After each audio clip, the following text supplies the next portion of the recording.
दोस्तों, welcome back to my channel. अगर आपने अभी तक मेरे चैनल को सब्सक्राइब नहीं किया तो जल्दी से मेरे चैनल को सब्सक्राइब कर दें। आपने अगर इस वीडियो को फर्स्ट पार्ट नहीं देखा तो उसका लिंक डिस्क्रिप्शन बॉक्स में मौजूद है। इस पार्ट में कहानी यहाँ से कंटिन्यू होती है कि दिखाया जाता है कि पुलिस सुची के घर पर इन्वेस्टिगेशन करने के लिए आती है। पुलिस सुची से कहती है कि तुम युनशिया की डेथ में इन्वॉल्व हो सकते हो, इसलिए इन्वेस्टिगेशन में तुम्हें कोऑपरेट करना पड़ेगा। पुलिस सुची के घर की छानबीन कर रही होती है। सुची अपने आप से कहता है कि ड्यूल स्पेस टाइम फोन के इंटरफेयर की वजह से युनशिया की चॉइसेस बदल गई हैं, जिसकी वजह से फ्यूचर को भी प्रिडिक्ट नहीं किया जा सकता। जिची के घर से ब्लड के ट्रेसेस मिल जाते हैं। जिची कहते हैं कि अब तो युनशिया की डेथ में मैं भी इन्वॉल्व हो गया हूँ। जिची अपने आप से कहता है कि मुझे तो अब इस पुलिस इन्वेस्टिगेशन में कोऑपरेट करना पड़ेगा, लेकिन मैं विश करता हूँ कि 2024 वाला जिची युनशिया को अच्छे से प्रोटेक्ट कर सके। अब प्रेजेंट का टाइम दिखाया जाता है। युनशिया काम पर जाने के लिए जब घर से बाहर आती है तो जिची युनशिया से कहता है कि अब से मैं तुम्हारा ड्राइवर हूँ। युनशिया कहती है कि कोई भी बॉस अपने एम्प्लॉय के लिए ड्राइव नहीं करता। जिची कहता है कि अब हम सिंपल बॉस सबऑर्डिनेट के रिलेशनशिप में नहीं है। युनशिया कहती है कि हम तो सिर्फ शिलेन के लिए एक्टिंग कर रहे हैं ना। जिची कहता है कि मैं तो हाउसमेट्स के रिलेशनशिप के बारे में बात कर रहा था, तुम इतना नर्वस क्यों हो रही हो? युनशिया कहती है कि मैं तो नर्वस नहीं हूँ। जिची कहता है कि फिर तुम कार में बैठ जाओ। ये सुनकर युनशिया कार में बैठ जाती है। अब जिची युनशिया को यहाँ से लेकर चला जाता है। युनशिया जिची को लेकर लेक साइड होटल ही आ जाती है। जिची पूल को देखकर कहने लगता है कि तुम क्या करने की कोशिश कर रही हो? युनशिया कहती है कि मैं ये बात जानती हूँ कि तुम इस बात को लेकर परेशान हो कि अगर मैं दोबारा इस जगह को देखूंगी तो कहीं मैं ट्रॉमेटाइज ना हो जाऊं, लेकिन मैं इतनी कमजोर नहीं हूँ। मेरे दिल में किसी किस्म का भी डर नहीं, इसलिए तुम्हें भी डरना नहीं चाहिए। कहा जाता है कि आपको वहीं से खड़े होना चाहिए जहाँ पर आप गिरे थे। जिची कहते कि तो तुम यहाँ पर आज स्विमिंग सीखने के लिए आई हो ताकि मुझे तुम्हारे लिए परेशानी नहीं हो। युनशिया कहती है कि हाँ, क्योंकि क्राइसिस अभी खत्म नहीं हुआ, जाओवे अभी तक अरेस्ट नहीं किया गया, तब तक मुझे सेल्फ डिफेंस की और स्किल्स सीखनी पड़ेंगी। मैंने सोचा कि शुरुआत स्विमिंग से करते हैं। मैंने स्विमिंग इंस्ट्रक्टर भी हायर किया है। जिची पूछता है कि तुम्हारा स्विमिंग इंस्ट्रक्टर लड़का है या लड़की? युनशिया कहती कि लड़का। ये सुनकर जिची को अच्छा नहीं लगता था कि युनशिया से कहता है कि अब से तुम मुझे इंस्ट्रक्टर वे बुलाओगी। युनशिया ये सुनकर मुस्कुराने लगती है। अब जिची युनशिया को स्विमिंग सिखाने लगता है। युनशिया स्विमिंग सीखते हुए काफी एंजॉय भी करती है। अब कुछ देर के लिए युनशिया और जिची यहाँ पे बैठ कर रेस्ट कर रहे होते तो एक लड़का इन दोनों की पिक्चर खींचता है। जिची कहते हैं कि तुम क्या कर रहे हो? तो ये सॉरी करते हुए कहता है कि मैं एक वेडिंग प्लानिंग कंपनी का फोटोग्राफर हूँ, तुम दोनों साथ में बहुत अच्छे लग रहे थे इसलिए मैंने तुम लोगों की तस्वीर खींच ली। ये फोटोग्राफर कहते हैं कि क्या हमारे शॉप के लिए तुम दोनों कपल पोर्ट्रेट बनवाना पसंद करोगे? युनशिया ये कहने ही वाली होती है कि हम दोनों कपल नहीं है तो जिची इसके लिए हाँ कर देता है। युनशिया से पूछते कि अब तुम ये क्यों करना चाहते हो? जिची कहते हैं कि ये होटल शिलेन की फैमिली का है तो हमें पूरी तरह से एक्टिंग करनी चाहिए। अब जिची और युनशिया जब जा रहे होते हैं तो यहाँ पर शिलेन जिची को देखकर कहती है कि तुमने मुझे पहले क्यों नहीं बताया कि तुम यहाँ पर आने वाले हो? तो जिची कहता है कि हम यहाँ डेट पर आए हैं, हम कुछ टाइम अकेले स्पेंड करना चाहते थे। शिलेन कहती कि क्यों ना तुम दोपहर की टी मेरे साथ पियो। तो जिची कहता है कि हम दोनों को कपल फोटोशूट के लिए जाना है। युनशिया कहती कि जिची ऐसा करना चाहता था इसलिए इसने फोटोग्राफर बुक कर लिया है। शिलेन कहती है कि रिलेशनशिप की शुरुआत में सब कुछ ऐसे ही होता है, मैं माइंड नहीं करूंगी क्योंकि मैं ये बात जानती हूँ कि लास्ट में तो राइट्स मेरे पास ही होंगे। शिलेन कहती कि मैं तुम लोगों के लिए रूम बुक करवा देती हूँ और साथ में टी का भी अरेंज करती हूँ, तुम दोनों अच्छे से टाइम स्पेंड करना। ये कहकर शिलेन चली जाती है। युनशिया जिची को यहाँ से चलने के लिए कहती है तो जिची कहते है कि क्या तुम जेलस फील कर रही हो? युनशिया कहती है कि मैं भला जेलस क्यों होंगी। अब जिची और युनशिया अपना कपल फोटोशूट करवाते हैं और इस फोटोशूट के दौरान भी ये दोनों बहुत एंजॉय करते हैं। फोटोशूट के बाद युनशिया अपनी फोटोज देख रही होती है। फोटोग्राफर इसको कहता है कि तुम लोग अपनी कॉन्टेक्ट डिटेल्स मुझे दे दो, मैं कोरियर के थ्रू फोटोज एडिट करने के बाद आप लोगों को भेज दूंगा। युनशिया कहती है कि मैं तुम्हें वीचैट पर ऐड करके एड्रेस सेंड कर देती हूँ। अब ये दोनों रूम में आ जाते हैं। रूम को देखकर ये दोनों ही हैरान होते हैं। युनशिया कहती है कि क्या हम वाकई में यहाँ पर रुकने वाले हैं? जिची कहते हैं कि हाँ, मैंने इसके पैसे दिए हैं। अब जिची युनशिया को इसी बात को लेकर टीज करने लगता है। युनशिया उसको गुस्से से देखती है तो जिची कहता है कि अब मैं तुम्हें और टीज नहीं करूंगा। ये ब्लैंकेट उठाकर कहता है कि मैं काउच पर सो जाऊंगा। अब डोर नॉक होता है। युनशिया बाहर देखने के लिए चाहती है तो शिलेन युनशिया से कहती है कि मैंने हेड शेफ से स्पेशल रिक्वेस्ट पर तुम दोनों के लिए ये कपल सेट मेन्यू बनवाया है। युनशिया इसके लिए इसको थैंक्स कहती है। शिलेन काउच पर जब ब्लैंकेट देखती है तो कहती है कि कपल होने के बावजूद तुम दोनों अलग सोने वाले हो। साथ ही यहाँ पर जिची आ जाता है। ये कहने लगता है कि युनशिया वहाँ पर बैठ कर फिल्म देख रही थी, मुझे डर था कि इसको कहीं ठंड न लग जाए इसलिए मैंने युनशिया को ब्लैंकेट दिया था। जिची कहते हैं कि इस सब के लिए थैंक्स, लेकिन हम पहले ही खाना खा चुके हैं। शिलेन जिची से कहती कि क्यों ना तुम लोग मुझे इनवाइट कर लो, लेकिन जिची युनशिया को अंदर लेकर चाहते हुए कहने लगता है कि हम ये नहीं खा रहे। ये कह कर जिची रूम का दरवाजा बंद कर देता है। युनशा जिची को देखने के बाद कहने लगती है कि तुम इस तरह की ड्रेसिंग करके इतनी आसानी से दरवाजा कैसे खोल सकते हो। जिची कहता है कि क्या तुम जेलस हो रही हो। युनशा कहती कि नहीं। जिची युनशा के पास आने लगता है। युनशा से कहती कि तुम क्या कर रहे हो। जिची युनशा के पास आता है, लेकिन ये ब्लैंकेट उठाकर कहने लगता है कि शिलान इतनी आसानी से गिव अप नहीं करेगी। इसके साथ ही शिलान इन दोनों के लिए कुछ स्वीट्स लेकर आ जाती है। युनशा इसको थैंक्स बोलकर दरवाजा बंद करती है, तो कुछ देर बाद शिलान इनके लिए फ्लावर्स लेकर आ जाती है। इन दोनों की डेट खराब करने के लिए शिलान बार बार इनके रूम में कुछ न कुछ भेजे जा रही होती है। युनशा जिची से कहती है कि अगर यही सब कुछ चलता रहा तो हम तो सारी रात सो ही नहीं पाएंगे। युनशा जिची के पास आती है और ये शिलान को यकीन दिलाने के लिए कि ये दोनों वाकई में कपल है, अपनी अपीयरेंस थोड़ी सी खराब कर लेती है। अब ये दोनों साथ में दरवाजा खोलने के लिए जाते हैं। युनशा जानबूझकर जिची से कहती है कि तुमने ये यहाँ क्यों मंगवा लिए हैं, ये बहुत एम्बैरेसिंग है। यही ड्रामा करते हुए दोनों अंदर चले जाते हैं और सामने से शिलान भी इनको देख रही होती है, जो ये देखने के बाद गुस्से में अपने रूम का दरवाजा बंद कर लेती है। अब युनशा भी शिलान को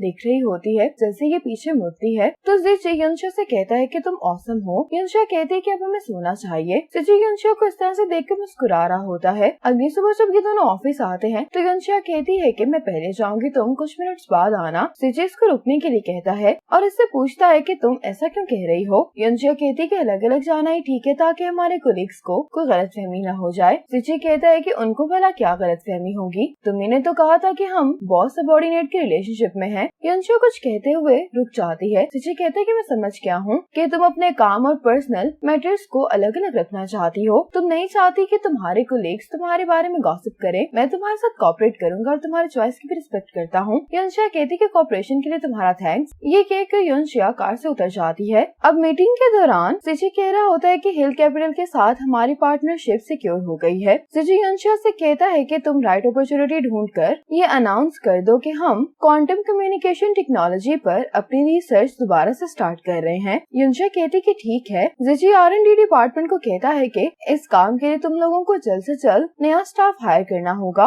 जिची कहता है कि अब चूंकि क्वांटम एंटेंगलमेंट की थ्योरी वेरीफाइड हो गई है, इसका मतलब है कि हमारे प्रोजेक्ट की कामयाबी के चांसेस भी बढ़ गए हैं। जिची कहता है कि अगर हम क्वांटम टनलिंग को कम्युनिकेशन टेक्नोलॉजी में अप्लाई कर सकते हैं तो ऐसा करने से कम्युनिकेशन स्पीड काफी बढ़ सकती है। अब युनशा बार बार घड़ी पर टाइम देख रही होती क्योंकि 12 बजने वाले होते हैं और युनशा के फोन पर फ्यूचर से कॉल आने वाली होती है। युनशा जिची से कहती है कि मुझे एक जरूरी काम है, इसलिए मुझे जाना होगा। जिची इसको जाने की परमिशन दे देता है और युनशा यहाँ से चली जाती है। अब युनशा देख रही होती है कि 12 बज गए लेकिन अभी तक कॉल नहीं आई। ये सोचती है कि क्या इसको कुछ हो गया है, इतने दिन हो गए इसने मुझे कॉल नहीं की। अब युनशा को पेशेंट की कॉल आती है जो कि इससे पूछता है कि क्या तुम्हारे पास इस वीकेंड टाइम है, मुझे तुमसे उसी फेवर के बारे में बात करनी है जिसके बारे में मैंने तुम्हें ब्लाइंड डेट पर बताया था। हम दोनों मैडम सन्स वॉन्टन शॉप पर मिलते हैं, अगर तुम बिजी हो तो कोई बात नहीं। युनशा कहती है कि मैं फ्री हूँ, वैसे भी मैं दोपहर में उनकी ग्रैंड डॉटर के लिए गिफ्ट देने के लिए जा रही हूँ। युनशा अभी तक यही सोच रही होती है कि आखिर अब इसको कॉल्स क्यों नहीं आ रही। युनशा रात में घर आने के बाद भी इसी फोन को लेकर कुछ याद करने की कोशिश कर रही होती है। युनशा को याद आता है कि जिची ने इसको बताया था कि सीसीटीवी फुटेज रिकवर कर ली गई है और इस सब के पीछे जावेद था। युनशा कहती है कि हाँ, उसने पहले मुझे होटल के पूल में धक्का दिया। वो होटल से भागकर मेरे घर पर आया, लेकिन होटल के कैबनूला की स्मेल उसके कपड़ों में चली गई थी। इसी वजह से जब मैं अपने रूम में आई तो उन्हीं फ्लावर्स की स्मेल की वजह से मुझे छींक आई थी, लेकिन उसकी स्मेल ज्यादा तेज नहीं थी, इसीलिए कोई रिएक्शन नहीं हुआ। जिची कहते कि कई बार मैं ये समझ नहीं पाता कि आखिर वो तुम पर अटैक कर क्यों रहा है और ऐसा दिखाई देता है कि वो तुम्हारे घर में भी कुछ तलाश करने के लिए आया था। युनशा कहती है कि यही बात तो मैं भी समझ नहीं पा रही। युनशा अपने आप से कहती है कि क्या कहीं जावेद ये ड्यूल स्पेस टाइम फोन तो तलाश नहीं कर रहा। अब जिची युनशा का दरवाजा नॉक करते हुए कहता है कि क्या तुम सो गई हो। युनशा कहती कि नहीं, मैं जाग रही हूँ। युनशा अपने ड्यूल स्पेस टाइम वाले फोन को बेड के नीचे छुपा देती है और जब ये उठने लगती है तो गलती से ग्लास नीचे गिर जाता है। जिची युनशा से पूछता है कि क्या हुआ है। युनशा कहती कि कुछ भी नहीं। जिची जल्दी से युनशा के रूम में आता है। युनशा के पाँव पर ग्लास टूटने की वजह से चोट लग गई होती है। जिची युनशा की चोट को देखने लगता है। युनशा कहती कि चोट तो हल्की सी है, लेकिन तुम्हारा कारपेट गंदा हो गया है। जिची कहते कि कारपेट की कोई भी वैल्यू नहीं है। सिची युनशा को उठाते हुए कहता है कि मैं नीचे चल के तुम्हारे बैंडेज कर देता हूँ। सिची युनशा को कुछ कहने का मौका ही नहीं देता और युनशा को यहाँ से लेकर चला जाता है। आज युनशा मैडम सन से मिलने के लिए आती है। मैडम सन युनशा को देखकर बहुत खुश होती है। युनशा से पूछती है कि आपकी पोती कहाँ पर है। मैडम सन कहती है कि वो सुबह से खेल रही थी, बस अभी सोई है। मैडम सन इससे पूछती है कि क्या तुमने खाना खाया है। युनशा कहती है कि अभी नहीं, मैं पेशेंट के साथ खाना खाने वाली हूँ। मैडम सन कहती है कि मैं तुम्हारी पसंद का कुछ प्रिपेयर करती हूँ। इतने में मैडम सन की पोती के रोने की आवाज आती है। ये इसको देखने के लिए जाने वाली होती है कि युनशा कहती है कि ये मैं आपकी पोती के लिए गिफ्ट लेकर आई हूँ। मैडम सन तो ये एक्सेप्ट नहीं कर रही होती, लेकिन युनशा फोर्स करके मैडम सन को ये गिफ्ट दे देती है। युनशा आज भी टाइम देखते हुए कह रही होती है कि 12 बज गए हैं। साथ ही इस फोन पर कॉल आ जाती है। युनशा कॉल उठाते ही कहती है कि तुमने मुझे इतने दिनों से कॉल क्यों नहीं की, क्या तुम्हें कुछ हो गया है। फ्यूचर वाला सिची कहता है कि एक प्रॉब्लम हो गई थी, लेकिन अब वो प्रॉब्लम सॉल्व हो गई है। युनशा कहती है कि मैं ये बात तुमसे पूछना चाहती हूँ कि तुमने कहा था कि मैं अपनी जॉब नहीं छोड़ सकती, खास तौर पर मुझे सिची को नहीं छोड़ना। तुमने ऐसा क्यों कहा था? और तुमने कई बार मुझसे कहा है कि मुझे खतरे से दूर रहना चाहिए, ऐसे जैसे मुझे कुछ होने वाला है। तुम्हारी बातें सुनकर लगता है जैसे तुम हमेशा ही मेरे साथ रहे हो। आखिर तुम हो कौन? सिची अपने पुराने फ्लैट में खड़ा होता है। ये बालकनी में आकर युनशा को अपने इसी फ्लैट का एड्रेस बताता है, जिसको सुनकर युनशा बहुत हैरान होती है और फौरन से अपने घर के सामने जाकर खड़ी हो जाती है। युनशा सिची के बताए हुए फ्लैट को ही देख रही होती है। इसको देखते हुए युनशा कहती है कि वो तुम हो। अब पास का टाइम दिखा जाता है। युनशा एक दिन जब अपने स्कूल से वापस आती है तो सिची अपने फ्लैट में जा रहा होता है, जिसको देखते हुए युनशा कहती है कि ये तो अंकल हैंक का बेटा है। इतने में कर्ज लेने वाले युनशा के पीछे आ जाते हैं। युनशा जल्दी से आकर अपने फ्लैट का दरवाजा नॉक करते हुए कहती है कि मॉम डैड मैं घर पर वापस आ गई हूँ। ये कर्ज लेने वाले कहते हैं कि तुम हमें बेवकूफ नहीं बना सकते, हम जानते हैं कि तुम यहाँ पर अकेली रहती हो। युनशा कहती है कि मुझे धमकी देने की कोई जरूरत नहीं है, मेरे पेरेंट्स के साथ यहाँ पे मेरा बड़ा भाई भी रहता है। ये कर्ज लेने वाले कहते हैं कि तुम इसी तरह से कहानियां बनाती जाओ, आखिर हम भी तो देखें कि तुम्हारा भाई है कौन। अब युनशा जल्दी से ब्रदर कहते हुए दरवाजा खोलने के लिए कह रही होती है। साथ ही सिची दरवाजा खोलते हुए कहता है कि अगर तुम अगली दफा अपनी कीज भूल गई तो तुम्हें घर आने की कोई जरूरत नहीं है। युनशा कहती कि मैं समझ गई हूँ, कहते हुए ये घर के अंदर चली जाती है, क्योंकि असल में ये सिची का घर होता है। युनशा पहचान लेती है कि ये अंकल हैंक का बेटा है। ये सिची से पूछती है कि तुम मेरे टाइम एंड स्पेस में कहाँ पर हो, क्या तुम हमेशा ही मेरे आसपास रहे हो। सिची कहता है कि नहीं, तुम्हारे एक्सीडेंट के बाद मैंने कभी भी तुम्हें दोबारा नहीं देखा। इसी के साथ फिर से इन दोनों की कॉल डिस्कनेक्ट हो जाती है। डिफरेंट ईयर्स में ये दोनों यही बात सोच रहे होते हैं कि कॉल फिर से डिस्कनेक्ट क्यों हो गई है। सिची युनशा से कहता है कि तुम मुझे माफ कर दो, ये वो वाहिद रास्ता है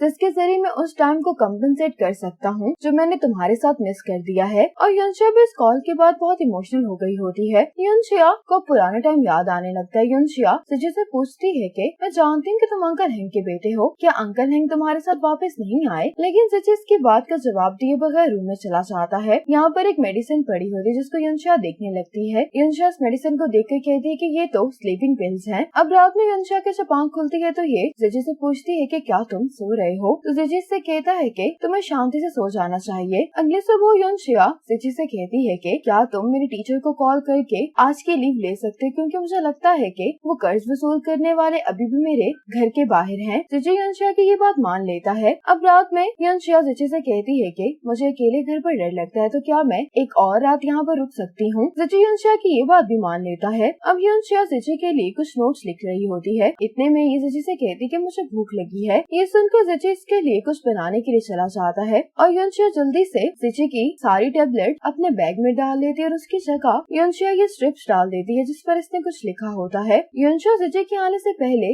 इसकी मेडिसिन को वहीं पर रख देती है जहाँ पर ये पहले होती है। अगले सुबह जाने से पहले युनशा कहती कि आज मेरा एग्जाम है, अगर मुझे आने में देर हो गई तो तुम घर की चाबी मेल बॉक्स के पीछे रख देना। तुम याद से ऐसा कर देना, क्योंकि मैं अभी भी घर पर अकेले रहने की हिम्मत नहीं कर सकती। युनशा यही सब कुछ याद करने के बाद कहती है कि ब्रदर को मालूम है कि मेरे इर्द गिर्द क्या हो रहा है, वो जरूर मेरे आसपास ही है। युनशा कहती कि सोचने की बात यह है कि वो है कौन। अब युनशा देखती है कि पेशेंट मैडम सन की शॉप में आ गया है, जिसको देखकर युनशा भी पेशेंट से मिलने के लिए आ जाती है। पेशेंट युनशा से कहता है कि तुम्हें मेरी वजह से यहाँ पर आना पड़ा, एक्चुअल में मेरी फैमिली मुझे बहुत फोर्स करी, इसलिए मुझे तुम्हें अपनी शील्ड के तौर पर इस्तेमाल करना पड़ा है। युनशा कहती है कि कोई बात नहीं, मैंने तुमसे वादा किया था कि मैं तुम्हारी मदद करूंगी। पेशेंट पूछता है कि क्या हमारे मिलने की वजह से मिस्टर वे तो अपसेट नहीं हो जाएंगे। युनशा सिची के बारे में सोचते हुए कहती है कि अगर उसे पता चलेगा तो मुझे लगता है कि वो बुरा मनाएगा। अब इनका खाना आ जाता है। पेशेंट युनशिया से कहता है कि अगली बार तुम्हें मेरी मदद नहीं करनी पड़ेगी। मैं अपनी फैमिली को बताने के लिए तैयार हूँ कि मैं किस लड़की को पसंद करता हूँ, तो मैं तुम्हें दोबारा तंग नहीं करूँगा। युनशिया इसको कांग्रेचुलेशन कहती है तो पेशेंट जिची और उसके रिलेशनशिप के लिए युनशिया को भी कांग्रेचुलेशन कहता है। युनशिया से पूछती है कि क्या तुम अक्सर ही यहाँ पर वॉन्टन्स खाने के लिए आते हो? पेशेंट कहते हैं कि मैं यहाँ पर अक्सर तो नहीं आता, लेकिन मैंने बहुत टाइम पहले यहाँ के वॉन्टन्स खाए थे। युनशिया कहती है कि मुझे तो मैडम सन के वॉन्टन्स बचपन से पसंद हैं, मैं बचपन से इनको खाती आ रही हूँ। पेशेंट कहता है कि मैंने R&D डिपार्टमेंट में ट्रांसफर की एप्लीकेशन दी थी, हम बहुत जल्द अब कोलीग्स होंगे क्योंकि मेरी एप्लीकेशन अप्रूव हो गई है। युनशिया ये सुनकर बहुत खुश होती है। युनशिया कहते है कि तुमने अचानक अपना ट्रांसफर क्यों करवाया? पेशेंट कहते है कि मैं चाहता हूँ कि जिस लड़की को मैं पसंद करता हूँ वो मुझे एक्नॉलेज करे और जब मैं बेहतर हो जाऊंगा तब मैं उसे प्रपोज कर दूंगा। युनशिया कहती है कि फिर मैं विश करती हूँ कि तुम कामयाब हो जाओ। युनशिया अब यहाँ पर बैठकर यही सोचने लगती है कि मेरा ब्रदर कौन हो सकता है। शिंगनन जिची से कह रहा होता है कि पुलिस को जो तुम पर शक था अब फाइनली वो खत्म हो गया है। शिंगनन कहते कि लेकिन तुम्हें मुझे इस सब के बारे में बता देना चाहिए था, मुझे तुम्हारे बारे में बहुत परेशानी हो रही थी। जिची कहता है कि मुझे युनशिया के बारे में परेशानी हो रही है। इतने में यहाँ पर एक डिलीवरी मैन आकर इनको एक फोटो फ्रेम देकर चला जाता है। जब ये दोनों इस फोटो फ्रेम को खोलते हैं तो इसमें जिची और युनशिया की वेडिंग फोटो होती है। शिंगनन ये देखकर बहुत हैरान होता है और जिची से पूछता है कि तुमने और युनशिया ने वेडिंग फोटो कब ली? इस फोटो को देखकर जिची को 2024 के यही सीन्स याद आने लगते हैं और ये कहता है कि युनशिया और जिची ने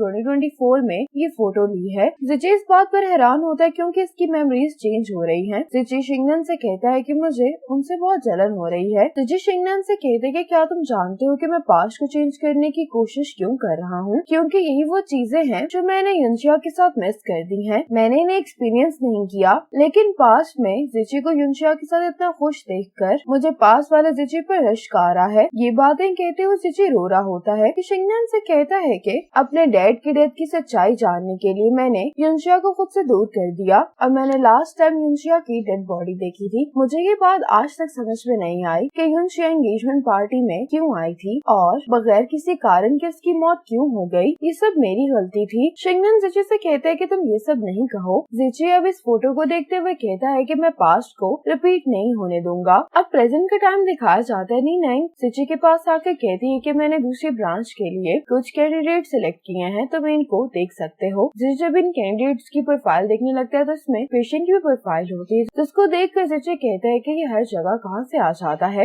नीनांग कहता है कि पेशेंट आजकल युनशिया के साथ कुछ ज्यादा ही कांटेक्ट में है। मैंने कुछ दिन पहले इन दोनों को साथ में खाना खाते हुए देखा था। जिची कहता है कि तुम अभी पेशेंट को इग्नोर करो क्योंकि हमारी प्रायोरिटी जावे है। नीनांग कहती है कि अगले हफ्ते हम लोग क्वांटम कम्युनिकेशन के एक्सपेरिमेंट के ऑफिशियल स्टार्ट के बारे में अनाउंस करने वाले हैं। हम इस मौके का फायदा उठाकर जावे को बाहर आने पर मजबूर कर सकते हैं। जिची कहता है कि मेरा प्लान ये है कि मैं ये सब कुछ उस ब्रांच में लेकर जाना चाहता हूँ जहाँ पे मेरे डैड ने एक्सपेरिमेंट्स किए थे। वो ब्रांच एक सुनसान इलाके में है। मुझे इस बात पे पूरा यकीन है कि जावे इतने अच्छे चांस को जाया नहीं करना चाहेगा और ऐसे में ये भी मालूम हो जाएगा कि जावे के पीछे कौन है। नीनांग कहती है कि मुझे इस बात को लेकर परेशानी हो रही है कि अगर युनशिया को इस बारे में मालूम हो गया तो वो तुम्हें नहीं छोड़ेगी। जिची कहते हैं कि इसको बताने के बाद ही हम पब्लिकली अनाउंस करेंगे और इस बार मैं युनशिया को बता दूंगा कि मैं कौन हूँ। दूसरी तरफ घर पर बैठकर युनशिया यही पता लगाने की कोशिश कर रही होती है कि इसका ब्रदर कौन हो सकता है। युनशिया जिची का नाम लेती है लेकिन कहती है कि ये नहीं हो सकता। युनशिया अपने आप से कहती है कि पेशेंट ही मेरी लाइफ में अभी आया है। युनशिया को लग रहा होता है कि शायद पेशेंट इसका ब्रदर हो सकता है। अब इतने में जिची घर पर आ जाता है। ये युनशिया से कहते हैं कि तुम क्या कर रही हो। युनशिया ये सुनते ही जल्दी से अपने स्टिकी नोट्स उठाने लगती है, लेकिन जिची एक स्टिकी नोट पकड़ के कहता है कि तुम चुपके से मेरा नाम लिख रही थी। जिची कहते हैं कि तुम फिक्र नहीं करो, मैं तुमसे कॉपीराइट फीस नहीं चार्ज करूंगा। युनशिया कहती है कि मैंने सिर्फ तुम्हारा नाम नहीं लिखा। जिची कहते हैं कि तुमने और किस किस का नाम लिखा है। युनशिया इसको नहीं बताती। जिची कहता है कि मेरे नाम के साथ तुमने क्रॉस क्यों लगाया है? क्या मैं इतना बुरा हूँ? अगर मैंने कुछ अच्छे से नहीं किया तो तुम मुझे बता सकती हो, मैं वो चेंज कर लूंगा। युनशिया कहती है कि तुम अपना काम बहुत अच्छे से करे, मैं तुम्हें क्रिटिसाइज नहीं कर रही थी। युनशिया जिची से कहती है कि अगर हम एंगल चेंज कर लें तो क्रॉस दिखाई भी नहीं देगा। जिची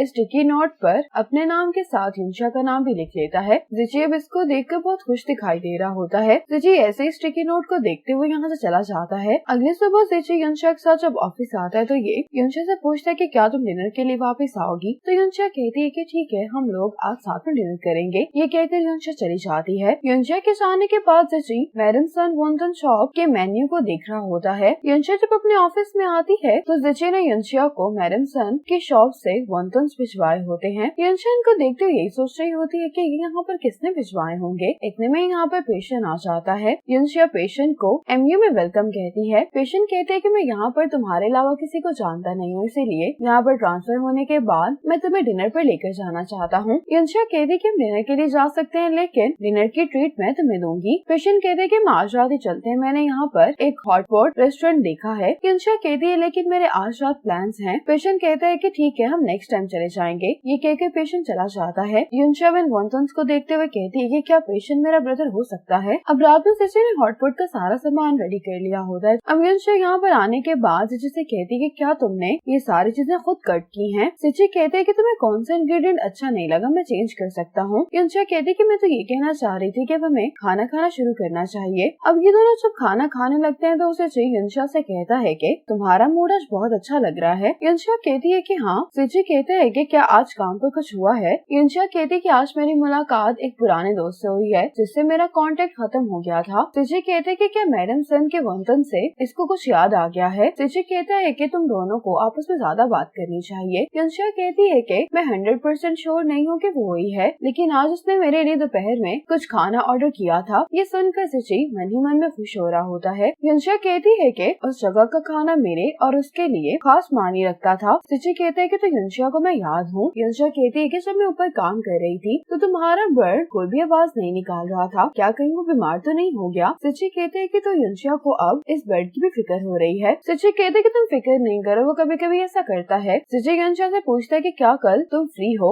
युनशा कहती है कि हाँ। जिची कहता है कि कल मेरी मीटिंग है, अगर तुम फ्री हो तो क्या तुम मेरे बर्ड को फ्री ट्रीटमेंट के लिए लेकर जा सकती हो? युनशा इसके लिए मान जाती है। जिची कहता है कि मेरा प्लान काम कर रहा है। अगली सुबह जिची बर्ड के पास आकर कहने लगता है कि जब युनशा तुम्हें बाहर लेकर जाएगी तो तुम्हें याद से उसको योन कहना है, ये उसका निकनेम है। जिची अब बर्ड से कहता है कि तुम मेरे पीछे रिपीट करो योन, लेकिन बर्ड बार बार यही कही जा रहा होता है कि मेरे पीछे रिपीट करो, मेरे पीछे रिपीट करो। अब जिची इस बर्ड को कहता है कि कितना इडियट बर्ड है, तो ये बर्ड जिची को इडियट कहने लगता है, जिसको सुनकर ये गुस्सा हो जाता है। ये इसी बर्ड से बहस कर रहा होता है कि यहाँ पर युनशा आ जाते कहती है कि तुम इस बर्ड के साथ सुबह सुबह क्या कर रहे हो? जिची कहते है कि मैं इसको कुछ सिखाने की कोशिश कर रहा था। युनशा कहती है कि मैं शॉवर लेने के बाद इसको बाहर ले जाऊंगी। ये कहकर युनशा चली जाती है। जिची फिर से इस बर्ड से कहता है कि तुम याद से उसको योन ही कहना। ये कहकर जिची चला जाता है। यहाँ टेबल पर युनशा ने एमयू कम्युनिकेशन का ओपनिंग सेरेमनी का प्रपोजल तैयार करके रखा होता है। अब इस बर्ड को घर से बाहर लाते हुए भी जिची इसको योन सिखाने की कोशिश कर रहा होता है, लेकिन ये बर्ड योन के अलावा बाकी हर चीज जिची की कॉपी कर रहा होता है। जिची कहता है कि अब ये तुम पर डिपेंड करता है, तुम ये कर सकते हो। जिची अब ये बर्ड युनशा के हवाले कर देता है। जिची युनशा से कहते हैं कि अगर कुछ भी हुआ तो मुझे कॉल कर देना। जिची युनशा के लिए कार का दरवाजा खोलता है। युनशा इस बर्ड को गाड़ी में रखती है। अब युनशा इस बर्ड को यहाँ से लेकर चली जाती है। युनशा इस बर्ड को फ्ली ट्रीटमेंट के लिए लेकर आ जाती है। ट्रैफिक पुलिस ऑफिसर युनशा से कहता है कि तुम्हें अपनी कार को प्रॉपरली पार्क करना होगा। युनशा इस बर्ड को यहीं पर रखकर कार पार्क करने के लिए चली जाती है।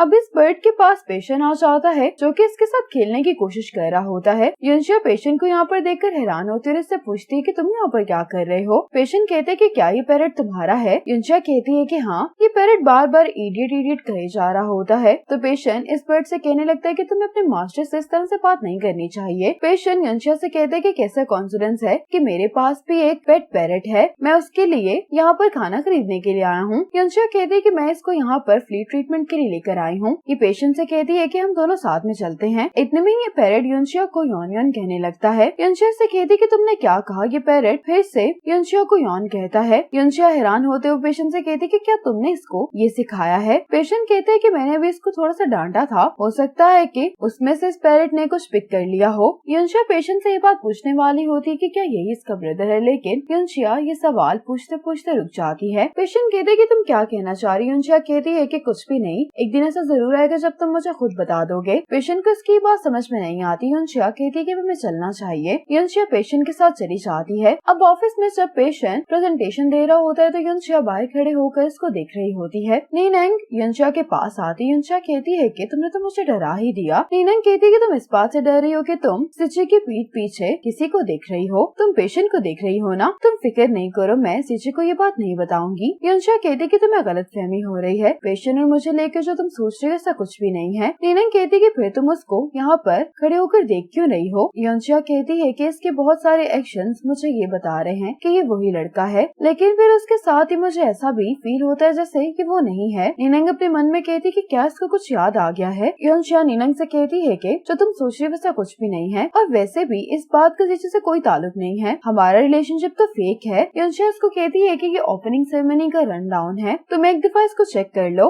नीनंग कहती है कि वैसे तो सब कुछ ठीक है, लेकिन हिल कैपिटल की तरफ से शिलान भी आना चाहती है। शिलान का नाम सुनकर युनशिया अपसेट हो जाती है। तो नीनंग कहती कि क्या तुम जेलस फील कर रही हो? युनशिया कहती कि मैं भला जेलस क्यों होंगी? नीनंग कहती कि तुम एक्सप्लेन नहीं करो वरना तुम्हारी जेलसी रियल लगेगी। नीनंग कहने लगती है कि सिची इस बारे में कुछ भी नहीं कर सकता क्योंकि शिलान उसके इन्वेस्टर की बेटी है, इसलिए सिची को उनको कुछ करना ही होगा। लेकिन अभी तुम्ही ने तो कहा है कि तुम और सिची सिर्फ फेक रिलेशनशिप में हो, इसलिए मुझे नहीं लगता कि तुम्हें माइंड करना चाहिए। ये सुनकर युनशिया मुस्कुरा देती है। नीनंग अब यहाँ से चली जाती है। अब युनशिया जब वापस घर जा रही होती है तो उसको सिची का मैसेज आता है कि आज रात मैं शिकुन के साथ डिनर करने वाला हूँ, इसलिए तुम्हें आज रात मेरा इंतजार करने की कोई जरूरत नहीं है। कंपनी से निकलने से पहले युनशिया देखती है कि सिची को पिक करने के लिए यहाँ पर शिलान आई है। शिलान और सिची को साथ में देखकर युनशिया को अच्छा नहीं लगता। शिलान जल्दी से सिची को कार में बिठाती है और यहाँ से चली जाती है। देखकर युनशिया बहुत अपसेट फील कर रही होती है। ये सोच रही होती है कि सिची ने इससे झूठ क्यों बोला है कि ये डिनर शिकुन के साथ करने वाला है। अब युनशिया जब घर पर आती है तो ये पैरेट अपने केज से बाहर होता है और इसने इस पूरे रूम में कचरा फैलाया होता है। ये देखकर युनशिया को गुस्सा आता है। युनशिया टेबल को साफ करने लगती है। युनशिया जब टेबल को साफ कर रही होती है तो यहाँ पर सिची भी आ जाता है। सिची से पूछता है कि तुम यहाँ पर क्या कर रही हो? युनशिया इसके सवाल का जवाब नहीं देती। सिची कहता है कि क्या तुमने खाना खा लिया है? युनशिया कहती है कि मैं तुम्हारा इंतजार कर रही थी। सिची कहते है कि तुम मेरा इंतजार क्यों कर रही थी? मैंने तो तुम्हें मैसेज किया था ना कि तुम्हें मेरा इंतजार करने की कोई जरूरत नहीं है। युनशिया कहती है कि क्या तुम कुछ मुझे बताना नहीं चाहते? सिची कहता है कि मैंने शिकुन के साथ डिनर के दौरान पार्टनरशिप के बारे में बात की है। युनशिया कहती कि बस इतना ही, क्या तुम कुछ और ऐड नहीं करना चाहते? सिची इस बात का जवाब नहीं देता तो युनशिया कहती है कि तुम शिकुन के साथ डिनर करने के लिए गए थे, लेकिन वहाँ पर शिलान भी थी ना? ये सुनकर सिची मुस्कुराने लगता है। कहते कि तुम्हें किससे पता कि वो वहाँ पर थी? युनशिया कहती कि तुमने कहा था कि तुम शिकुन के साथ डिनर करने के लिए जा रहे हो, तो वहाँ पर तुम्हारे बचपन की दोस्त भी तो होगी ना? सिची कहता है कि हाँ, मैं ये बात एडमिट करता हूँ कि मेरी कोई बचपन की साथी जरूर है। युनशिया इसकी बात को काटते हुए कहती है कि सबके बचपन के साथी और दोस्त होते हैं, मेरा भी है। क्या तुम्हें याद नहीं है? मैंने तुम्हें अपने बचपन के दोस्त के बारे में बताया था। वो मेरा पुराना दोस्त है जिसने मेरे लिए खाना भी ऑर्डर किया था। वो हमारी कंपनी में काम करता है। हम दोनों एक दूसरे को काफी लंबे टाइम से जानते हैं। पास्ट में और प्रेजेंट दोनों में ही वो मुझे बहुत अच्छे से ट्रीट करता है।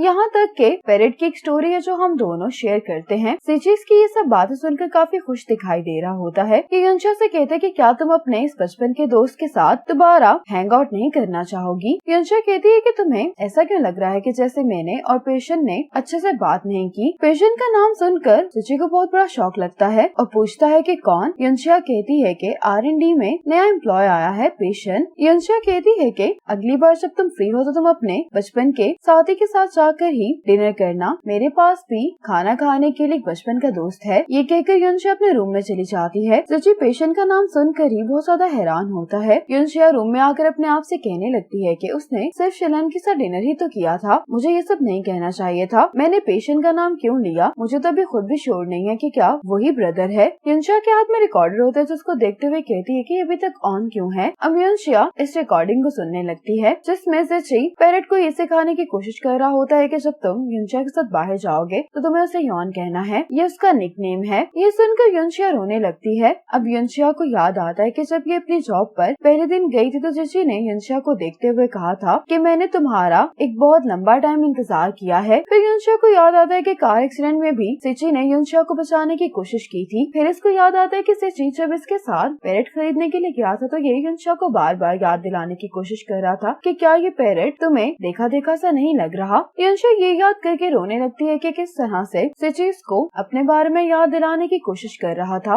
लेकिन युनशिया कभी भी ये समझ ही नहीं पाई। युनशिया अपने आप से कहती है कि तो वो सिची है। युनशिया रोते हुए कहती लेकिन उसने मुझे बताया क्यों नहीं। अब सिची दरवाजा नॉक करते हुए कहता है कि जो कुछ भी हुआ उसके बारे में मैं तुम्हें एक्सप्लेन करना चाहता हूँ। युनशिया दरवाजा खोलते हुए कहती है कि तुम्हें क्या कहना है। सिची कहता है कि मैं शिकुन के साथ ही डिनर करने वाला था, लेकिन मैंने नहीं सोचा था कि मुझे पिक करने करने के लिए वो शिलैन को भेज देगा। युनशिया कहती कि मैं इस बारे में जानती हूँ, तुमने अपने मैसेज में सब कुछ एक्सप्लेन कर दिया था। अगर तुम्हें कुछ और नहीं कहना तो मुझे एक बहुत जरूरी कॉल करनी है। सिची युनशिया को दरवाजा बंद करने से रोककर कहता है कि शिलैन की वजह से मैं बहाना करके जल्दी वापस आ गया। मैंने तो अभी तक कुछ खाया भी नहीं है, तुमने भी कुछ नहीं खाया तो क्यों ना हम दोनों डिनर कर लें। युनशिया अपने आप से कहती है कि क्या तुम अभी भी मुझसे कुछ नहीं कहोगे। युनशिया जिची से कहती है कि तुम मुझे फॉलो करो। इसके बाद युनशिया जिची को अपने साथ मार्केट ले आती है। यहाँ पर युनशिया जिस स्नैक को भी देख रही होती है वो जिची युनशिया के लिए बाय कर लेता है। अब यहाँ पर युनशिया जिची के लिए एक शर्ट पसंद करती है। जिची स्टोर ओनर से कहता है कि मुझे ये नहीं चाहिए, लेकिन युनशिया कहती है कि तुम्हें इसकी जरूरत है। ये सुनते ही जिची अपने युनशिया के लिए शर्ट्स बाय कर लेता है। अब ये दोनों ये शर्ट्स पहन लेते हैं और यहाँ से गुजरते हुए स्ट्रीट फूड को एंजॉय कर रहे होते हैं। यहाँ पर एक आदमी की इन दोनों से टक्कर हो जाती है, जिसकी वजह से युनशिया का फोन नीचे गिर जाता है। ये आदमी युनशिया का फोन उठाकर युनशिया को देता है और इसे सॉरी करता है। युनशिया और जिची इसको इग्नोर करके आगे चले जाते हैं। इतने में यहाँ पर जाओवे आ जाता है, जो कि इन दोनों को जाता हुआ देख रहा होता है। अब जाओवे यहाँ से जाते हुए कॉल पर कहता है कि प्रेस कॉन्फ्रेंस की डेट और वेन्यू डिसाइड हो गए हैं। जब मैं ये काम कर दूंगा तो तुम मुझे सेफली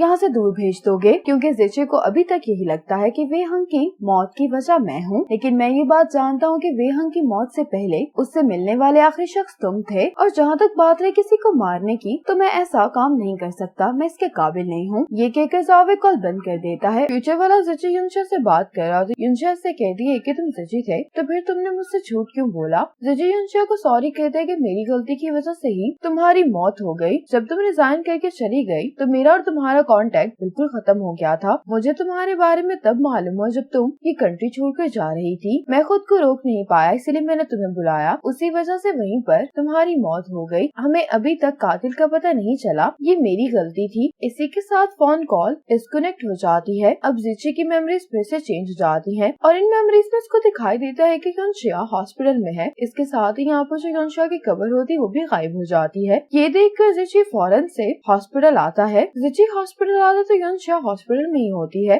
डॉक्टर जिची से कहता है कि तुम्हें अपने आप को प्रिपेयर करना होगा, क्योंकि हो सकता है कि तुम्हारी वाइफ कभी भी दोबारा नहीं उठ पाए। जिची युनशिया को देखकर इमोशनल हो जाता है। ये युनशिया के पास बैठ जाता है, इससे कहने लगता है कि फ्यूचर बदल रहा है, एटलीस्ट इस दफा तुम जिंदा हो। ये कहकर जिची युनशिया का हाथ पकड़कर रोने लगता है। अब प्रेजेंट का टाइम दिखाया जाता है। जिची नीनम को कॉल पर कह रहा होता है कि मैं पेशेंट का ब्रांच ऑफिस अपने साथ लेकर जाना चाहता हूँ। नीनम कहती है कि पेशेंट ने ओपनली युनशिया को तुमसे चुराने की कोशिश की है। तुम उससे छुटकारा हासिल करने के बजाय उसको ग्रो करने में मदद कर रहे हो। बाद में मुझसे मत कहना कि मैंने तुम्हें वार्न नहीं किया था। तुम्हें ये बात याद रखनी चाहिए कि वो तुम्हारा लव राइवल है। कहीं ऐसा ना हो कि तुम्हारे इग्नोर करने की वजह से एंड में वही तुमसे जीत जाए। जिची कहते हैं कि वो मेरा लव राइवल है, इसीलिए तो मैं उसको सेफ और अपने करीब रखना चाहता हूँ, वरना मुझे कैसे मालूम होगा कि वो मेरे पीठ पीछे क्या कर रहा है। जिची रिनिंग से कहते हैं कि तुम जाओवे पर भी नजर रखो, क्योंकि मैं नहीं चाहता कि इस बार जाओवे युनशिया को नुकसान पहुंचाने में फिर से कामयाब हो जाए। अब जिची पार्किंग एरिया में युनशिया का इंतजार कर रहा होता है। ये युनशिया को देखकर बहुत खुश होता है। युनशिया इसको हेलो बोलकर नीनंग की कार में जाकर बैठ जाती है।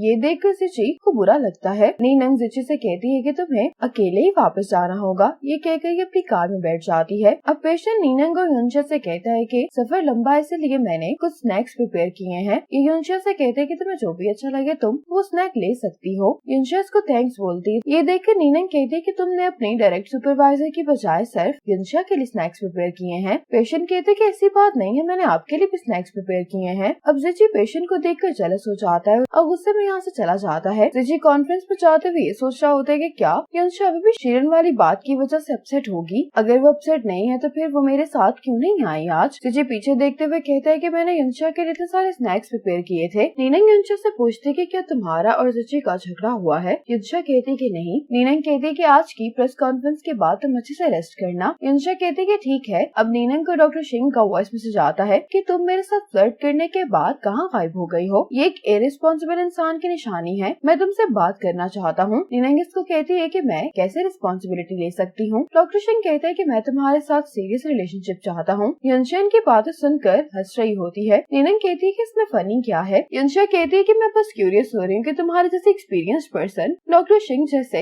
इंसान को यहाँ तक कैसे पुश कर सकती हो। नीनंग युनशिया के इस सवाल का जवाब नहीं देती। अब ये लोग रास्ते में रुक जाते हैं। नीनंग कहती है कि क्या हुआ है। पेशेंट कहता है कि मुझे लगता है कि रोड ब्लॉक है, मुझे आगे जाकर देखना होगा। ये दोनों भी देखने के लिए बाहर आ जाते जाती हैं। पेशेंट कहते हैं कि ये लोग अभी रूट क्लियर नहीं कर सकते। नीलम कहती कि फिर हमें दूसरा रूट लेना होगा। युनशा कहती कि प्रेस कॉन्फ्रेंस में सिर्फ 2 घंटे ही बाकी रह गए हैं। अगर हम दूसरे रूट से जाएंगे तो मुझे नहीं लगता कि हम वक्त पर पहुंच पाएंगे। इतने में यहाँ पर शीलन भी आ जाती है, जिसको देखकर युनशा को अच्छा नहीं लगता। ये गुस्से में युनशा से कहने लगती है कि तुमने पहले ही रूट प्लान क्यों नहीं किया। अब हमें इस सिचुएशन को फेस करना पड़ रहा है और तुम्हारे पास कोई बैकअप प्लान भी नहीं है। पीआर डायरेक्टर होते हुए तुम इस तरह की बातों को कैसे इग्नोर कर सकती हो। सिची कहते हैं कि कॉन्फ्रेंस में जाने के लिए सिर्फ यही रोड है। किसी ने भी नहीं सोचा था कि ये ब्लॉक होगी। और जहाँ तक बात रही कॉन्फ्रेंस के टाइम की, तो वो तुम्हारे डैड और मैंने डिसाइड किया था। वो कहाँ पर हैं? शिलन कहती है कि मेरे डैड की तबीयत अचानक खराब हो गई है, इसी वजह से उन्होंने मुझे अपनी जगह पर भेज दिया है। युनशा शिलन से सॉरी करती है कि ये मेरी नेग्लिजेंस की वजह से हुआ है। सिची युनशा से कहते हैं कि तुम सबको इन्फॉर्म कर दो कि प्रेस कॉन्फ्रेंस कैंसिल हो गई है। और सिची युनशा को कल की मॉर्निंग ओपनिंग सेरेमनी के बारे में कुछ प्रिपरेशन करने के लिए भी कह रहा होता है। सचिन सबसे कहते हैं कि मुझे नहीं लगता कि बारिश रुकने वाली, इसलिए बारिश से बचने के लिए हमें यहाँ पर कोई रुकने की जगह तलाश करनी होगी। नीनन कहती कि ठीक है। अभी सब लोग एक रिजॉर्ट में आ जाते हैं। सचिन युनशा को देखते हुए सोच रहा होता है कि मैं ऐसा क्या करूँ कि इसका गुस्सा ठंडा हो जाए। और युनशा कहती कि अभी तक प्रिटेंड कर रहा है। नीनन कहती है कि हम लोग आज रात यहीं पर रुकेंगे। पेशेंट युनशा को गर्म पानी देते हुए कहते हैं कि तुम ये पी लो वरना तुम्हें ठंड लग जाएगी। युनशा इसको थैंक्स करती पर कहती है कि मुझे प्यास नहीं लगी। सिची कहते हैं कि हाँ ये सही बात है, रात में कम पानी पीना चाहिए वरना बड़ी आसानी से ठंड लग सकती है। तुम्हें अपने पेरेंट्स का ख्याल रखना चाहिए। तुम पीआर डायरेक्टर हो, तुम्हें कल कैमरा पर आना है। युनशा कहती है कि बिल्कुल सही कह रहे हैं, तुम्हें ये पानी मिस्टर वे को ही देना चाहिए क्योंकि इनको रात देर तक पार्टी करना पसंद है और ज्यादा ड्रिंक करने की वजह से भी इनका चेहरा अफेक्ट नहीं होता। इनको इस बात का भी डर नहीं कि ज्यादा ड्रिंक करने की वजह से इनका फेस स्वेल हो जाएगा। इनकी तो अपीयरेंस कैमरा पर खराब ही नहीं हो सकती। ये सब कहने के बाद युनशा नीनन के साथ अपने रूम में चली जाती है। सिची पेशेंट से कहते कि अगर कोई युनशा को चेस करना चाहता तो वो कर सकता है। मैं किसी के साथ भी फेयर कंपटीशन करने के लिए तैयार हूँ, लेकिन मेरी सिर्फ एक ही कंडीशन है कि वो युनशा के लिए सिंसियर हो। पेशेंट कहते कि आपको गलत फहमी हो रही, मैं जानता हूँ कि आप और युनशा डेट कर रहे हैं। मैं तो युनशा को अपनी छोटी बहन समझता हूँ। सिची कहते कि फिर भी तुम्हें अच्छे से बिहेव करना चाहिए। ये कहकर सिची अपने रूम में चला जाता है। अब कुछ देर बाद सिची जब अपने रूम से बाहर आता है तो शिलन सिची के पास आ जाती है और कहने लगती है किस किस्म की जगह है। अगर तुम यहाँ पर नहीं रुके होते तो मैं तो कभी भी इस तरह की जगह पर नहीं रुकती,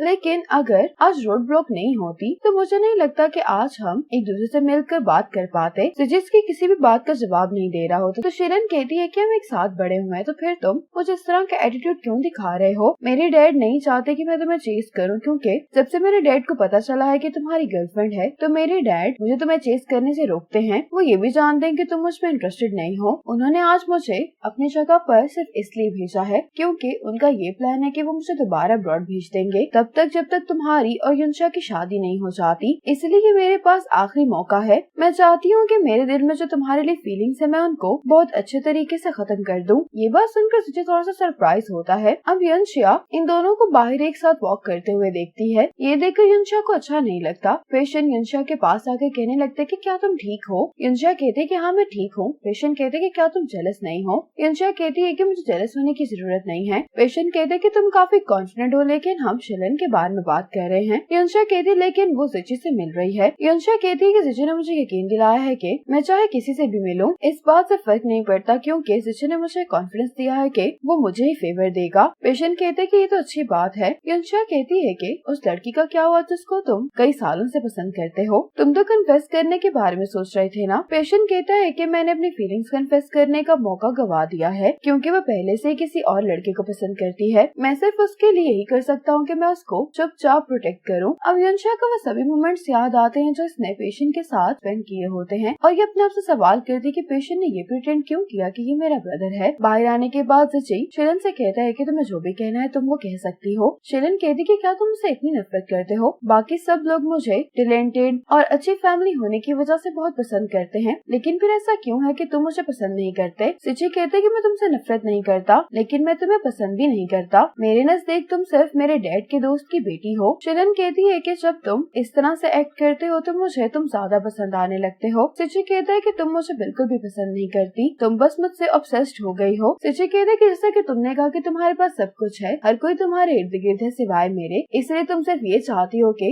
मेरा तुम्हारे पास होना भी जरूरी है। शिलन कहती है कि तुम मैं नहीं हो तो तुम भला मुझे किस तरह से जज कर सकते हो। मैं तुम्हें पसंद करती हूँ या नहीं ये बात मुझसे बेहतर तुम नहीं जान सकते। हम तुम्हारी बर्थडे के बारे में बात करते हैं। मैं हर साल तुम्हारे लिए बड़ा सोचने के बाद बर्थडे प्रेजेंट प्रिपेयर करती हूँ, लेकिन क्या तुमने कभी उन बर्थडे प्रेजेंट्स को खोलने की भी कोशिश की है? सिची से सॉरी करता है कि लाइफ में मेरे पास और भी बहुत सारी जरूरी चीजें हैं, मैं सिर्फ युनशा को पसंद करता हूँ। शीलन कहती है कि तो तुम दोनों वाकई में रिलेशनशिप में हो। सिची कहते है कि अभी नहीं, लेकिन युनशा के लिए जो मेरा प्यार है वो हमेशा से ही जेन्युइन रहा है। सिची शीलन को थैंक्स कहता है कि तुमने इतने साल मुझे पसंद किया है, लेकिन अब तुम्हें सब को खत्म कर देना चाहिए। ये सुनकर शीलन बहुत अपसेट हो जाती है। ये कहकर सिची यहाँ से चला जाता है। कहा जाता है कि इस रिजॉर्ट के बाहर एक कार आकर रुकती है और इसमें से निकलने वाला आदमी रूम 301 कह रहा होता है। अब पेशेंट देखता है कि ब्लैक ड्रेस में एक आदमी यहाँ पर आ रहा है। पेशेंट इस आदमी को देखकर पीछे हो जाता है। इस आदमी के हाथ में हथियार भी होता है। पेशेंट को याद आता है कि 301 तो युनशा का रूम है। पेशेंट अपने आप से कहते हैं कि मुझे युनशा का ट्रस्ट जल्द से जल्द गेन करना होगा। अब यह आदमी युनशा का दरवाजा नॉक करता है। जैसे ही रूम का दरवाजा खुलता है तो पेशेंट इस आदमी पर हमला कर देता है, लेकिन ये आदमी पेशेंट पर हमला कर देता है, जिसकी वजह से पेशेंट जख्मी हो जाता है। और इस रूम में युनशा की बजाय नीनंग होती है, जो कि इस आदमी को मारकर नीचे गिरा देती है। अब पेशेंट रूम की लाइट्स ऑन करता है। नीनंग इस आदमी की कैप उतारते हुए कह रही होती है कि जावे, मैंने तुम्हारा बहुत इंतजार किया है, लेकिन ये आदमी जावे नहीं होता। ये देखकर नीनंग फौरन यहाँ से भाग जाती है। अब युनशा रिजॉर्ट से बाहर आते हुए अपने आप से कह रही होती है कि जावे ने मुझे मारने के लिए इस आदमी को भेजा था, तो इसका मतलब है कि जावे भी यहाँ कहीं करीब में ही होगा। जैसे ही जावे मुझे अकेले में देखेगा तो मुझे देखकर जरूर बाहर आएगा, और जावे को बाहर निकालने का सिर्फ यही एक रास्ता है। ये सिची और युनशा का प्लान होता है। सिची ने युनशा से कहा होता है कि तुम फिर भी केयरफुल रहना, मैं तुम्हारे पीछे ही रहूंगा। अब युनशा जानबूझकर बाहर आकर खड़े हो जाती है, जिसको देखकर जावे युनशा पर हमला करने के लिए आगे बढ़ता है, लेकिन इससे पहले कि युनशा को नुकसान पहुंचा सके सिची यहाँ पर आकर इसको मारता है। जावे सिची से फाइट करने की कोशिश करता है, लेकिन सिची इसको मार के नीचे गिरा देता है। इतने में यहाँ पर नीनंग आ जाती है। सिची जावे से कहते कि तुम पहले से काफी चालाक हो गए हो, अब तो युनशा को नुकसान पहुंचाने के लिए तुम दूसरे लोगों की भी मदद ले रहे हो। जावे कहते कि तुमने मुझे जाल में फंसाया है, तुम जानबूझकर मुझे यहाँ पर लेकर आए हो, और जानबूझकर ही तुमने प्रेस कॉन्फ्रेंस कैंसिल की है, क्योंकि तुम चाहते थे कि मैं यहाँ पर आऊँ। नीनंग कहती कि तुम क्या सोच रहे हो, जिस दिन हमने प्रेस कॉन्फ्रेंस प्लान की थी उसी दिन हमने तुम्हें पकड़ने का प्लान भी बना लिया था। तुम्हें क्या लगता है कि हम प्रेस कॉन्फ्रेंस में जाने के लिए वेदर और रोड जैसे इश्यूज को इग्नोर कर देंगे? ये सब कुछ तुमने जानबूझकर किया था। युनशा जावे से कहती है कि तुमने मुझे मारने की कई बार कोशिश की है, इसलिए मैं सिर्फ बैठकर इंतजार नहीं कर सकती थी। अब जावे कहते हैं कि तुम्हें इतनी जल्दी खुशियाँ नहीं मनानी चाहिए, क्योंकि असली शो तो अभी शुरू हुआ है। साथ ही यहाँ पर पुलिस आ जाती है। सिची की बात सुनकर डरा नहीं होता, बल्कि काफी कॉन्फिडेंट दिखाई दे रहा होता है। अब सिची युनशा से कहते कि क्या तुम ठीक हो, तुम्हें कहीं चोट तो नहीं लगी? युनशा कहती कि मैं ठीक हूँ। सिची कहता है कि तुम्हें जाकर अब आराम करना चाहिए। युनशा सिची से कहती है कि आज रात परसियड मीटियर शॉवर होने वाला है। सिची हाँ में सर हिलाता है। युनशा कहती कि मैंने लास्ट टाइम अपना ये चांस मिस कर दिया था, इसलिए मैं दोबारा इसको मिस नहीं करना चाहती। सिची कहते है कि मैं प्रेस कॉन्फ्रेंस हो जाने का वेट कर रहा था। युनशा कहती है कि तुम्हारा कहने का क्या मतलब है? सिची कहते है कि मैं तुम्हें कहीं पर लेकर जाना चाहता हूँ। सिची युनशा का हाथ पकड़ता है और उसको यहाँ से ले जाता है। अब सिची युनशा को इस जगह पर ले आता है। युनशा कहती है कि तुम पहले इसी जगह के बारे में बात कर रहे थे। सिची कहते है कि हाँ। युनशा फायरफ्लाइज को देखकर यहाँ पर बहुत खुश हो रही होती है। युनशा सिची से कहती है कि क्या तुम्हें मुझसे कुछ नहीं कहना? सिची युनशा से सॉरी करता है। सिची युनशा से कहते है कि मैं तुम्हारे लिए सिर्फ इसी तरह का मीटियर शॉवर प्रिपेयर कर सकता हूँ। सिची युनशा से कहते है कि मैं हमेशा से तुम्हें ये बात बताना चाहता था कि सिर्फ तुम्हारी वजह से आज मेरी लाइफ डिफरेंट है। जब मैं 18 साल का था तो मैंने अपनी फैमिली को खो दिया था। वो मेरी लाइफ का डार्केस्ट टाइम था। अकेला होने की वजह से लाइफ में मेरी सारी उम्मीदें खत्म हो गई थी। मुझे ऐसा महसूस होता था जैसे सारी दुनिया ने मुझे छोड़ दिया है। मैंने अपने आप को उस अंधेरे घर में कैद कर लिया था। जब भी मैं खुदकुशी करने की कोशिश करता था तो वो हमेशा मेरे इस अंधेरे घर में रोशनी बनकर आ जाती थी। वो अपने अंदाज में मुझे कंपनी दिया करती थी। वो तब तक सेटिस्फाई नहीं हुआ करती थी जब तक मैं उसकी बात का जवाब नहीं दे देता था। वो मेरे लिए हॉट वंतन नूडल्स प्रिपेयर किया करती थी, यहाँ तक कि मुझे इनकरेज करने के लिए उसने इनकरेजिंग वर्ड एक पेपर पर लिख कर मेरी मेडिसिन की बोतल में डाल दिए थे, जिस पर ये लिखा था कि आप इतनी आसानी से अपने आप पर गिव अप नहीं कर सकते। आप यकीन करें, टाइम आपके लिए नई शुरुआत लेकर आएगा। अगर आप अपनी लाइफ के लोएस्ट पॉइंट पर भी हैं, तब भी आपको आसमान में तारों को देखना चाहिए। असल में आप इतने कमजोर नहीं जितना आप सोचते हैं, इसलिए आपको शेडोज में छुपने की भी अब कोई जरूरत नहीं है। आप आगे बढ़ने के लिए कोशिश करें। वो अंधेरे में मेरे लिए रोशनी की किरण थी, जिसने मुझे गाइड किया कि जिंदगी के लिए दोबारा उम्मीद मैं कैसे हासिल कर सकता हूँ। अब सिची एक दिन जब अपने घर से जा रहा होता है तो युनशा वापस घर आती है। सिची कहता है कि एक दफा हमने वादा किया था कि हम दोनों एक साथ वीडियो शो देखेंगे। युनशिया जल्दी में जा रही होती, इसलिए इसका स्कूल का नेम प्लेट नीचे गिर जाता है, जिसको सिची उठा लेता है। चाहे मैं जितने ही बहानों की मदद लूं अपने आप को एक्सप्लेन करने के लिए, मैं किसी भी बहाने की मदद से अपने आप को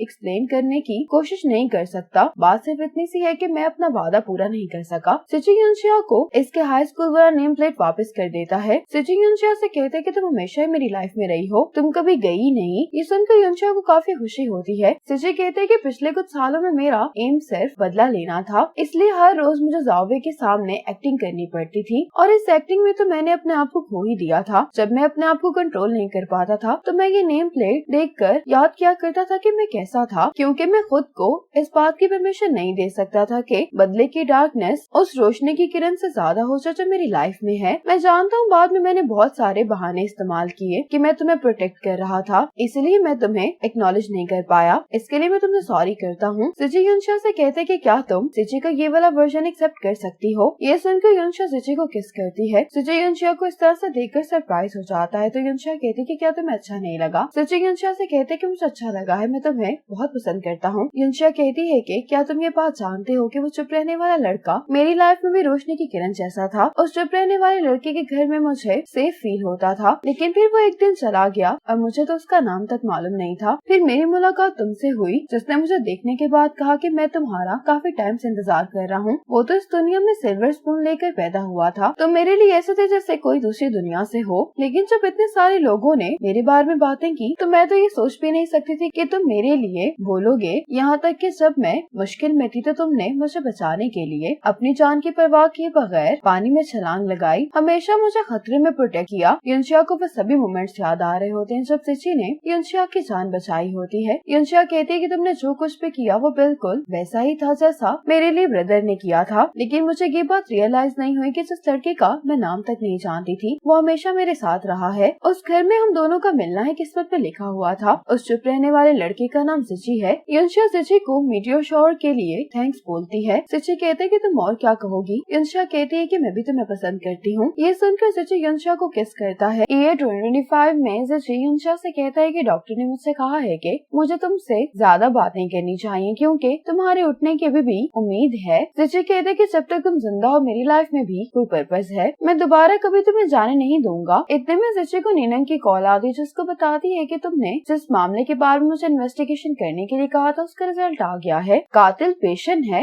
ये सुनते ही सिची को याद आता है कि ये युनशिया से मिलने के लिए पार्किंग एरिया में आ रहा होता है कि कोई कार में जाते हुए युनशिया को शूट कर जाता है। सिची कहते कि मुझे समझ आ गई है, मैं युनशिया की मौत को रोकने के लिए हर मुमकिन कोशिश कर रहा हूँ, लेकिन अब मुझे लगता है कि मुझे अपनी अप्रोच बदलनी होगी। मैं चाहता हूँ कि युनशिया अपना फोन सिची को दे दे। अब प्रेजेंट का टाइम दिखाया जाता है। नीनंग पेशेंट के पास आती तो पेशेंट कहता है कि युनशिया कहाँ पर है। नीनंग कहती है कि वो तो सिची के साथ कल रात बाहर गई थी। इतने में सिची और युनशिया एक साथ यहाँ पर आ जाते हैं, जिनको देखकर नीनंग कहती है कि तुम लोगों को वापस आना याद था। युनशिया कहती है कि मैं अपने बॉयफ्रेंड के साथ कुछ पुराने स्कोर सेटल कर रही थी। नीनंग युनशिया से पूछने लगते है कि तुम किन स्कोर की बात कर रही हो, मैं जानना चाहती हूँ। युनशिया कहती है कि अगर हमने इस बारे में बात करना शुरू की तो मुझे लगता है कि तुम्हें शायद अपने इस साल के एंड के बोनस को भूल जाना चाहिए। नीनंग कहती है कि तुम्हें इसके साथ कम टाइम स्पेंड करना चाहिए, तुम्हें भी बुरी आदतें आ रही हैं। सिची कहते हैं कि मुझे लगता है कि मैं तो काफी नाइस हूँ। युनशिया ये सुनकर मुस्कुराने लगती है। पेशेंट कहता है कि मैं इंटरप्ट नहीं करना चाहता लेकिन हमें देर हो रही है। सिची कहते हैं कि ठीक है हम अपना सामान पैक करने के लिए जा रहे हैं, कहकर युनशिया को लेकर यहाँ से चला जाता है। इन दोनों को साथ में देखकर पेशेंट को अच्छा नहीं लगता और ये अपने आप से कहता है कि ऐसा लगता है कि युनशिया को मालूम हो गया कि मैं उसका ब्रदर नहीं हूँ। यहाँ से जाते हुए युनशिया सिची के हाथ को देखते हुए कहती है कि क्या तुम्हें अभी भी दर्द हो रही है, तो सिची कहते हैं कि नहीं। युनशिया कहती है कि फ्यूचर में कुछ भी हो तुम इस तरह से दोबारा अपने आप को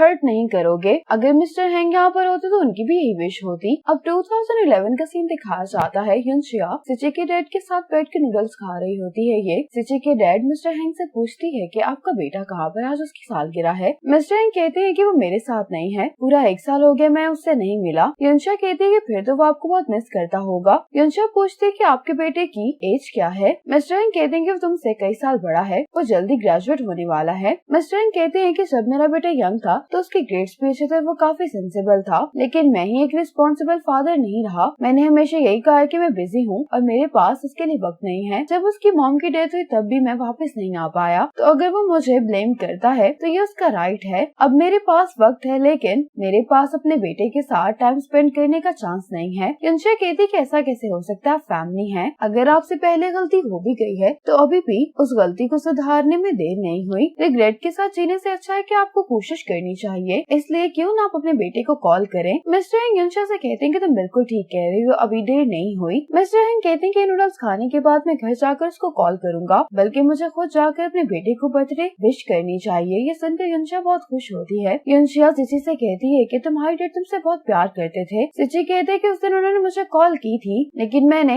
उनकी कॉल नहीं उठाई। उस टाइम पर मैं अपने डैड से बहुत नफरत करता था, वो इसलिए क्योंकि वो मॉम की डेथ पर भी नहीं आ सके थे अपने काम की वजह से। लेकिन जब मुझे पता चला कि मेरे डैड की डेथ हो गई है तो मुझे बहुत रिग्रेट हुआ कि मैंने उनकी कॉल क्यों नहीं उठाई। उस वक्त पे मुझे खुद से नफरत होने लगी, इसी वजह से मैंने अपने आप को उस घर में लॉक कर लिया था। फिर तुमने आकर ही मुझे उस डार्कनेस से निकाला। युनशिया कहती है कि ऐसा मिस्टर हेंग की वजह से हुआ है, क्योंकि अगर मैं उनसे ना मिलती तो शायद हमारी भी कभी मुलाकात नहीं होती। तुम भी अपने आप से नफरत नहीं करते, तुम अपने डैड से नफरत नहीं करते थे। अगर ऐसा होता तो गिल्ट में आकर तुम अपने आप को लॉक नहीं करते। सिची कहते कि हाँ मैं अब नहीं करता। सिची युनशिया से कहते हैं कि असल में तुमसे सॉरी कहना चाहता हूँ, क्योंकि मैंने अपना वादा पूरा नहीं किया कि मैं तुम्हारे साथ मीटियोर शॉवर देखूंगा। तुम्हें मेरी वजह से काफी देर इंतजार करना पड़ा। अब देखा जाता है कि युनशिया मीटियोर शॉवर देखने के लिए सिची का बहुत इंतजार करती है, लेकिन सिची नहीं आता, इसलिए युनशिया डिसअपॉइंट होकर वापस अपने घर में चली जाती है। सिची युनशिया से कहते हैं कि मैं अक्सर सोचता हूँ कि अगर मैंने अपना वादा ना तोड़ा होता तो शायद हम एक दूसरे के साथ इतना सारा टाइम मिस नहीं करते। युनशिया कहती कि जो होना था वो हो गया, अब हमें अपने प्रेजेंट मोमेंट को एंजॉय करना चाहिए। सिची कहते हैं कि हाँ तुम ठीक कह रही हो। अब सिची और युनशिया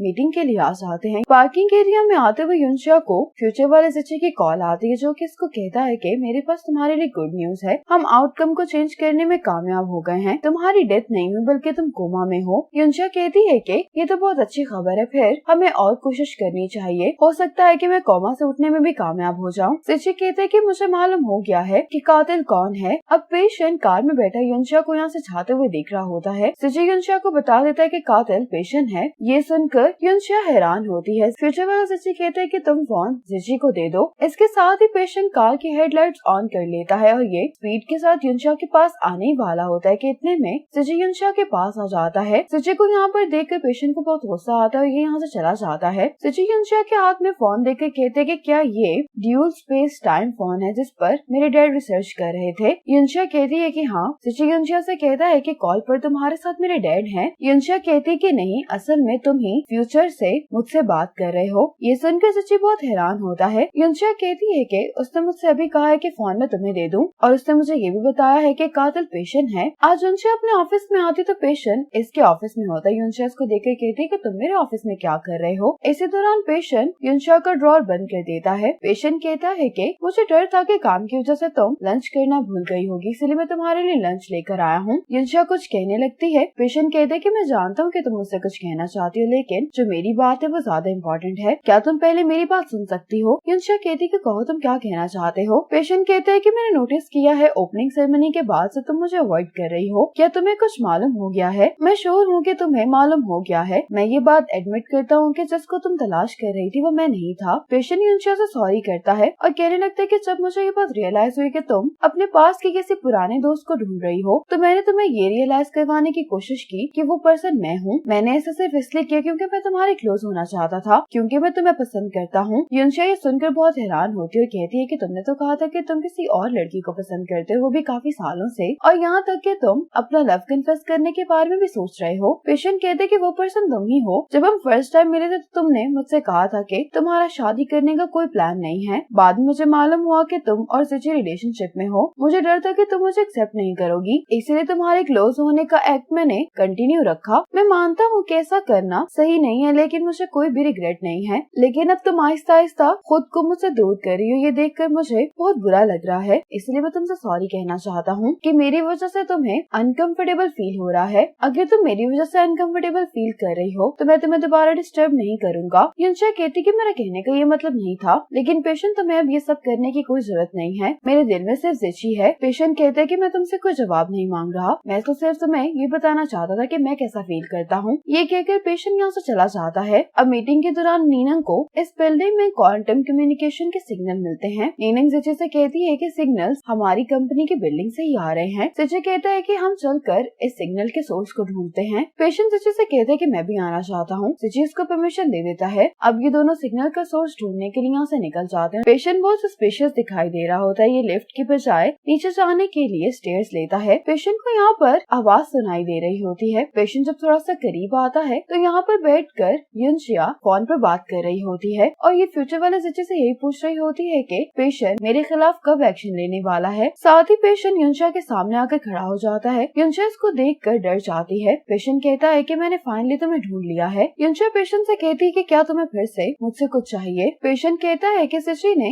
R&D डिपार्टमेंट को एक कम्युनिकेशन सिग्नल ट्रेस करने के लिए कहा था। मैं 2 सिग्नल का पीछा करते हुए यहाँ पर आया हूँ। मुझे लगता है कि ये सिग्नल तुम्हारे फोन से ट्रांसमिट हो रहे हैं। युनशिया कहती है कि मुझे नहीं मालूम कि तुम किस बारे में बात कर रहे हो। पेशेंट कहता है कि कोई बात नहीं, मैं किसी को नहीं बताऊंगा। लेकिन जिची इस सिग्नल को तलाश करने के लिए बहुत बेचैन है। उसे तो ये बात भी मालूम है कि सिग्नल इसी बिल्डिंग में से आ रहे हैं। इतने में यहाँ पर जिची आ जाता है जो कि युनशिया से पूछने लगता है कि तुम यहाँ पर क्या कर रही हो। ये पार्ट यहीं पर खत्म हो जाता है। आगे ड्रामे में क्या होने वाला है ये जानने के लिए देखिए नेक्स्ट पार्ट। तब तक के लिए स्टे कनेक्टेड।